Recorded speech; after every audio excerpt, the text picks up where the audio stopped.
Good morning, Sunday morning. Well, here I am, after a long time, not having spoken to you, whoever you are. If you haven't heard from me for a while and you kind of follow me, maybe you've been wondering what I've been up to and why you haven't heard from me for a while. And there's no real big reason. Laziness is obviously a big factor. A sense of, I was going to say apathy as well, but a sense of futility of it all. And also, I suppose a tendency to start something, get halfway through it, then give it up or expand the scope of the project so much to make it overwrought. And then I get distracted with something else, and then I start something else. So that's what I did, and I started something else. And then in starting that other thing, I then got distracted again. Now, in doing that, I said to myself, I'm writing something here, and that reminds me of something. What does it remind me of? And I looked it up on the internet, and I got some quotes, and I was quoting something, and I said, well, surely that's been said before. And it was, and then it was said by somebody else. And these were all sort of 20th century guys, or maybe late 18th century guys. Late 19th century guys. So 1890 something maybe, or 1880 something onwards. And I said, well, there must have been somebody much earlier than that who would have said something. And I thought of the character Faust. And so I said, right, I must search now to see if he said something about the futility of things, of trying to find things out, trying to discover stuff, trying to gain all this knowledge. And then what's it all for? What does it gain you? Well, as you can tell, I'm doing a preamble before getting to the heart of the matter. And in fact, this is just a preamble to a prologue, to a preface of something. And there we are, there's the preface. I'm sure there's a prologue then earlier on. In fact, I'm pretty sure that there's a dedication, and then I think indeed there is a prologue. But let me try to finish something, for gosh darn its sake. Maybe I'll give you the quick story of this book. A while ago I started to live life deliberately, as though I was on a raft, on a current, on a stream or a river, which I didn't know where it would lead me. And I thought that was probably the best way to live life at that time. You can only live it for so long, I think, until things start catching up with you. And anyway, it definitely yielded results. I mean, you probably would have seen that film, I think Jim Carrey was in it, where he just decided to say yes to everything instead of no, and find out where it led him. Because if you do just stay at home going nowhere, frightened to go anywhere, or reluctant to agree to doing anything, you're not going to experience much. And even if all of these experiences count for nothing in the end, I don't think that's probably the case, but even if you take the worst case scenario, the defeatist attitude that nothing has any meaning or purpose to it, and in the end we end up right back where we started, you still have to take that journey. And for lack of any other better ideas as to what to do, and certainly whatever I was doing wasn't yielding any good results, I decided that I'd best get on a plane, train or automobile and go anywhere kind of on a whim, and decide where it would take me, or find out where it would take me, and then see who I'd bump into, find out what experiences I would have. And I tried not to look for big experiences, and I tried to look for significance in small experiences, while at the same time remembering that balance is important, and not to ascribe too much of a significance to things, because there's a tendency, I think, perhaps in a lot of us, to find that, there must be a deeper meaning to this, or there must be a significance in something like a sense of serendipity. And then that leads to a self-importance, where you start to think, only this thing could have happened to me because I'm so special that the Lord arranged it for me, or that only I could have arrived here in time because the universe needed me to be here to perform this certain function because I am so important. So what I'm trying to say is, no, I didn't think that, and I never wanted to think that. And I wanted to try and avoid the horrible embarrassment that comes from thinking of oneself, even if I would say that oneself, that sounds pompous to me, So thinking of oneself as being too important, and having too high of an opinion of oneself. Do you see? So, and then I end up tying myself in knots. But I think it's very important to at least try not to be misunderstood, in case somebody would say that my whole point of opening the microphone and camera here is to explain to you all how great I am. Anyhow, so just for the sake of clarity, I'm not trying to do that. There was this German author who lived, I think, in the 1700s. Maybe he lived into the 1800s. And he was a great author, I think. Well, definitely one of the greats, maybe considered to be the greatest German author, or whatever Germany was at the time. And he wrote this book, one of these great sort of, I don't know, it's not a book, it's not a poem. I suppose it's a bit like Dante's Inferno or Paradise Lost, where there's a protagonist, there's an antagonist, and there's a narrator. And maybe the author is one of the characters, maybe he's all of the characters, maybe he's just the narrator, but I suppose maybe you could say he's splitting himself into all the different characters that live within him, trying to make sense of the maelstrom, the storm, maelstrom, that lives within him. Now, I'm reviewing a book as though I've read it. I'm going to say that I've mentioned a few things there that are considered to be high literature or high art in the literary world, as though I have not only read them, but spent time analysing them and pondering their meanings, sitting in leather armchairs, smoking my rosewood pipe, and, rueing with great consideration over the great folly that is man and all his great works. So I'd better say to you that I am somebody who is perhaps, and here I go again, sounding all highfalutin, is a dilettante, which is not a complimentary word. It is somebody who,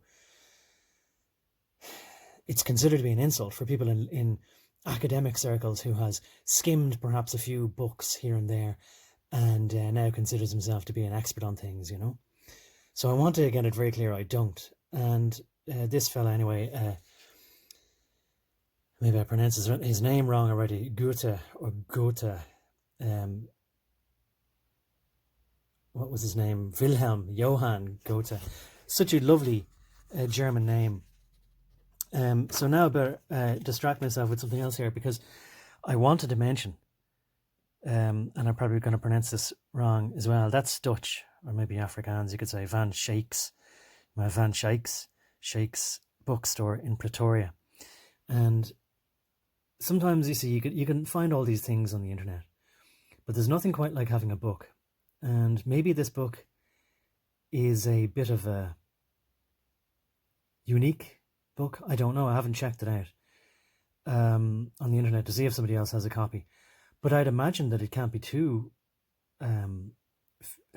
popular or too common or too easily found. So whoever this guy was, I don't mean to dox him, but he probably doesn't mind anymore. Maybe he's still alive. If he is, it would be amazing if he found this video and got in touch and wrote a comment under the video. How would we ever know? 1947, anyway, in Pretoria. Interesting. Pretoria is the real capital of South Africa. And it was founded by a fellow called Martin. I'm putting his name in English, Martin Pretorius. But of course, his name is very Roman sounding. And in fact, of course, the Praetorian Guard, as far as I remember anyway, were the sort of elite bodyguards or elite force that protected the Roman emperors, the Caesars. So a very grand sounding place. And why wouldn't it be the capital? Because the money came from there or around there. And there was a place called Witswatersrand. So that's where you get the, see, there's R20. I'm not even sure if it cost me 20 rand.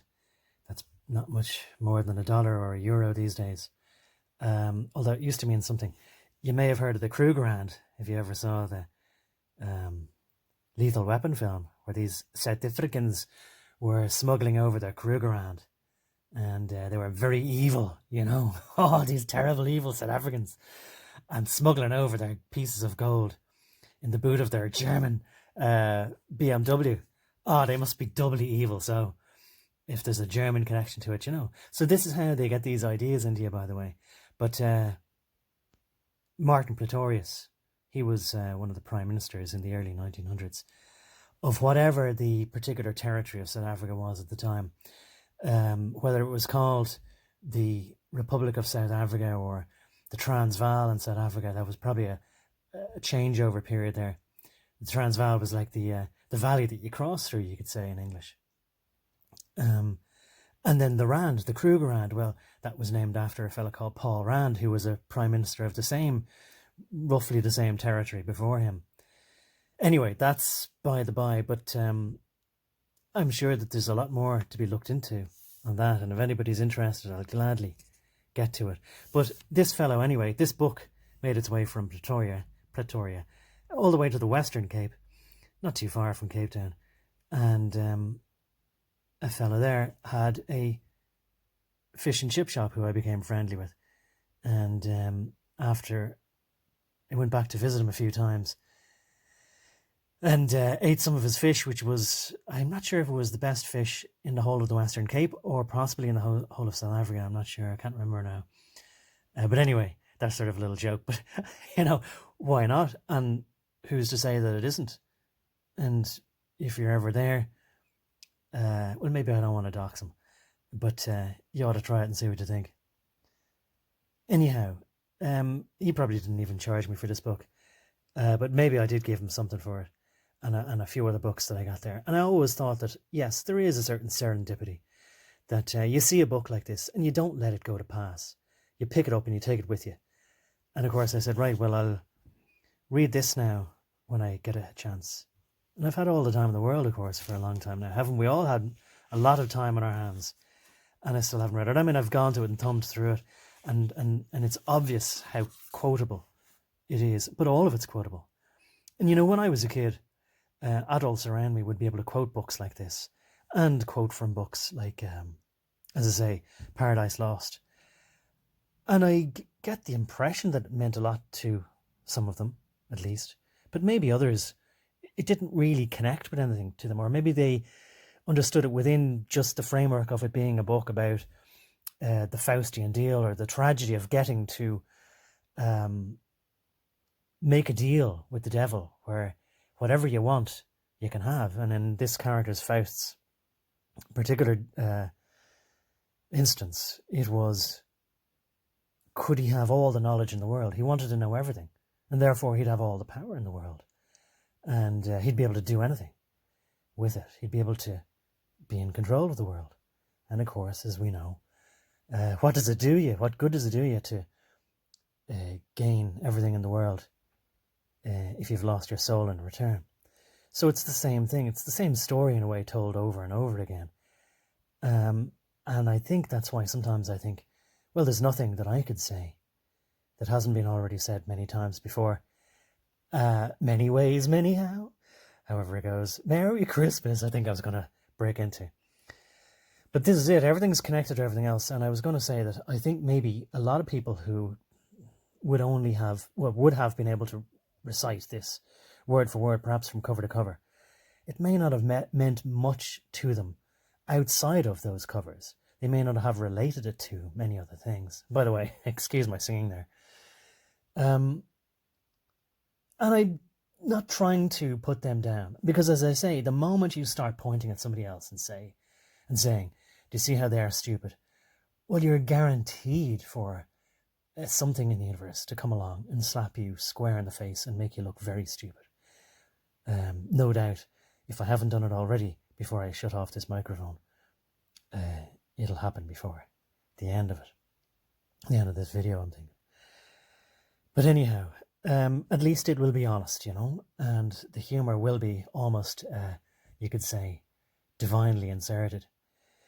I don't mean to be focusing on this page for too long, but you see that. And I don't mean to put anything bad into anybody's thoughts. But I'll say it, have you not led this life quite long enough?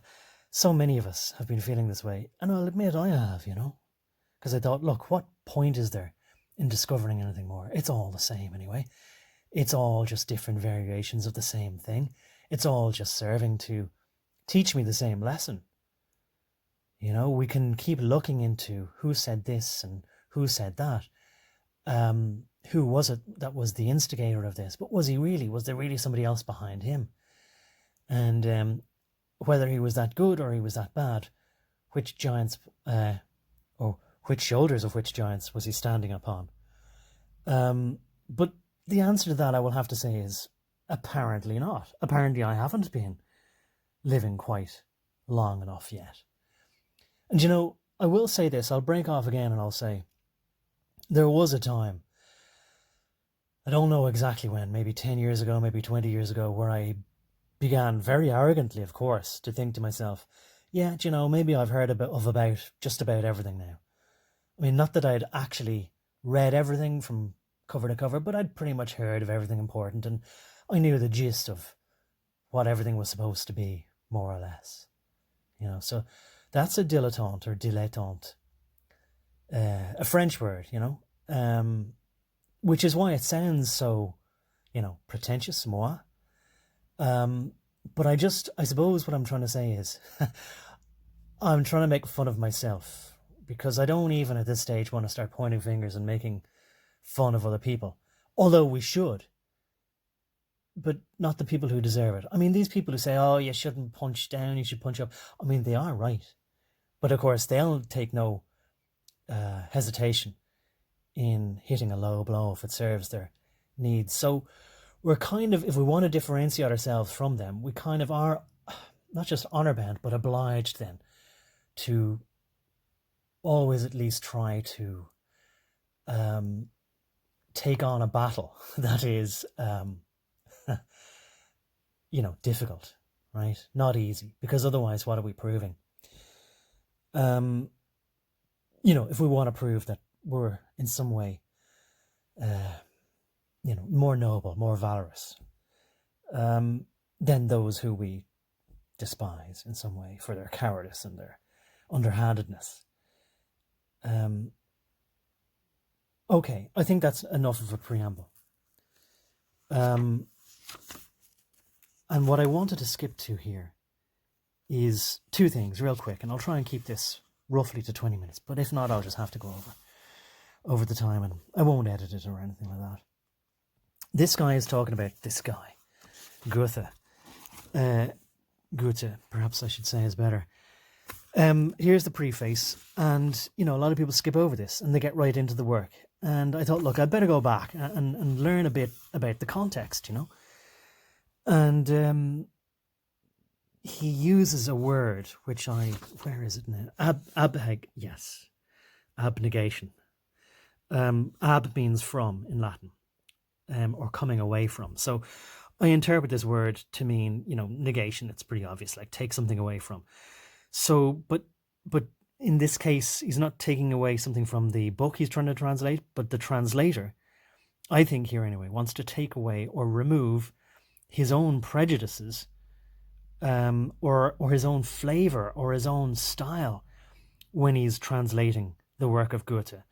Not just because that would be the right thing to do if you're trying to preserve the integrity of a work, but because probably he has so much respect for the author and he doesn't want to colour it in any way with his biases. And that leads into something I'm working on at the moment, which I'm going to have to finish pretty soon, which is about how to keep your own objectivity in thinking about things and in applying your thought to the real world. So in other words, philosophy to engineering is perhaps the path that science takes you on.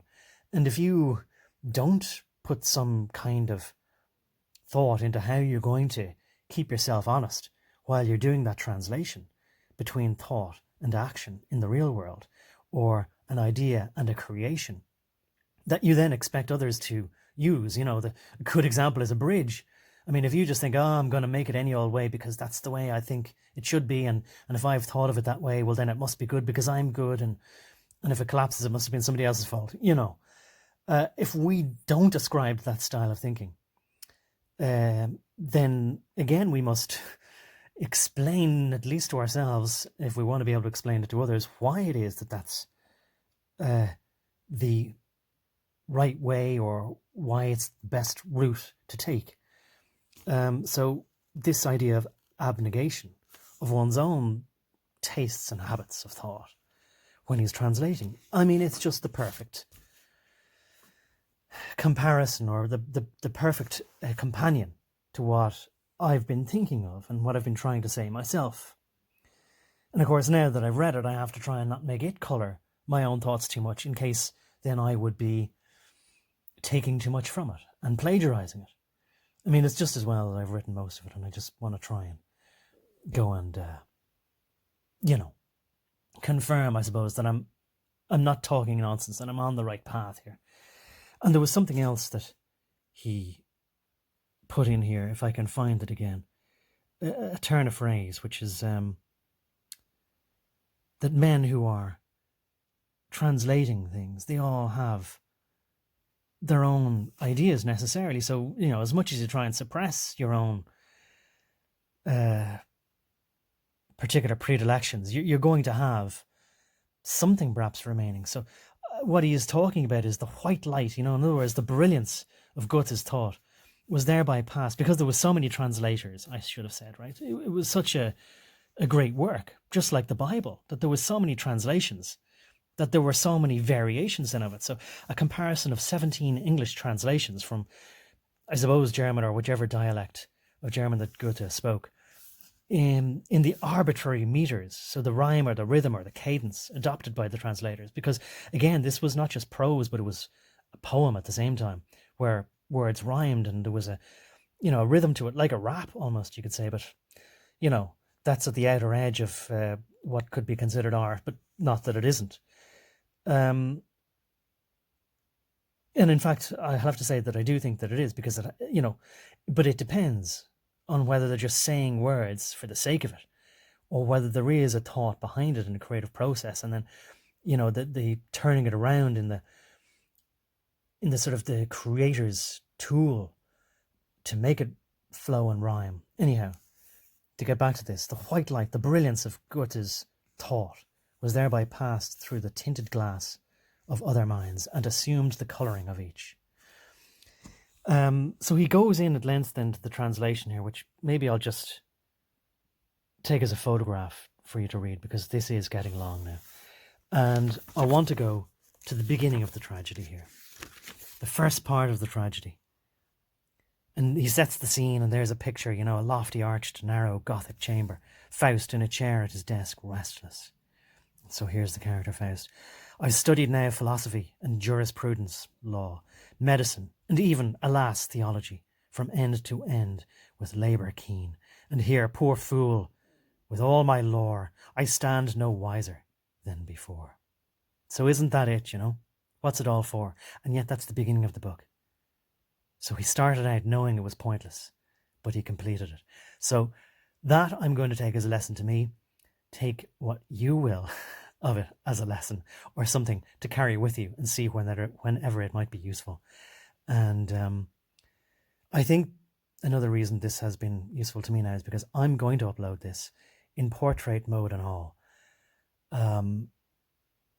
as a statement to myself, if nothing else, that sometimes it's better to create something, although it's imperfect, than to spend hours, days, weeks, months, and possibly years toiling over something and never allowing it to see the light of day.